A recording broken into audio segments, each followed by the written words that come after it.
મો પ્રોસ્પેરા એક્સ નામની ટ્રેડિંગ એપ્લિકેશનમાં ટ્રેન્ડિંગ કરવાથી સારો એવો નફો મળશે તેવી લોભામણી વાતો કરી વોટ્સઅપ પર બનાવટી વેબસાઇટની લિંક મોકલી તેમાં રજિસ્ટ્રેશન કરાવીને મો પ્રોસ્પેક્શા એક્સ નામની ટ્રેન્ડિંગ એપ્લિકેશન ડાઉનલોડ કરાવી તેમાં લોગિન કરાવી અલગ અલગ સ્ટોક તેમજ આઈપીઓના નામે ઊંચા પ્રોફિટ બતાવી લોકો પાસેથી અલગ અલગ બેંક એકાઉન્ટમાં ₹14,55,000 ટ્રાન્સફર કરાવી મો પ્રોસ્પેરા એક્સ એપ્લિકેશનમાં જમા થયેલ નફા સાથેની રકમ લોકોને વિડ્રો કરવાની વાત કરતા અલગ અલગ ચાર્જ પેટે વધુ રૂપિયાની માંગણી કરી લોકોને રૂપિયા વિડ્રો ન કરવા દઈ છેતરપિંડી કરી ગુનો આચરેલ હોય આ બાબતે 26/3/26ના રોજ સાયબર ક્રાઇમમાં ગુનો દાખલ કરવામાં આવ્યો છે. પૈકી બે ગુનેગારો રાજેશ લાખાવ રૂડાણી અને પ્રફુલ્લ નનુ માનકડા સુરત શહેર સાયબર ક્રાઇમ પોલીસ સ્ટેશનની ધરપકડ કરી આગળની કાર્યવાહી હાથ ધરી છે.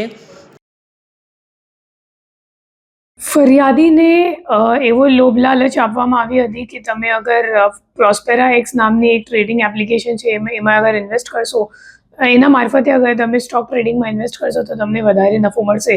તો એમ જણાવી એમની પાસેથી 14,55,000 જેટલાનું રોકાણ કરાવવામાં આવ્યું હતું અને જ્યારે ફરિયાદીએ વિડ્રો કરવાની પ્રયત્ન કરી તો વિડ્રોવલ એમને આપવામાં આવેલ નહોતું. ત્યારે એમને ખબર પડી કે ખરેખર મારી સાથે છેતરપિંડી કરવામાં આવી છે. આ ગુનાની તપાસ કરતાં અમે લોકોએ ટેકનિકલ વર્કઆઉટ કરી અને 2 આરોપીઓની ધરપકડ કરવામાં આવે છે. જેમાં જે પહેલો આરોપી છે એમનું નામ છે રાજેશ રૂડાણી.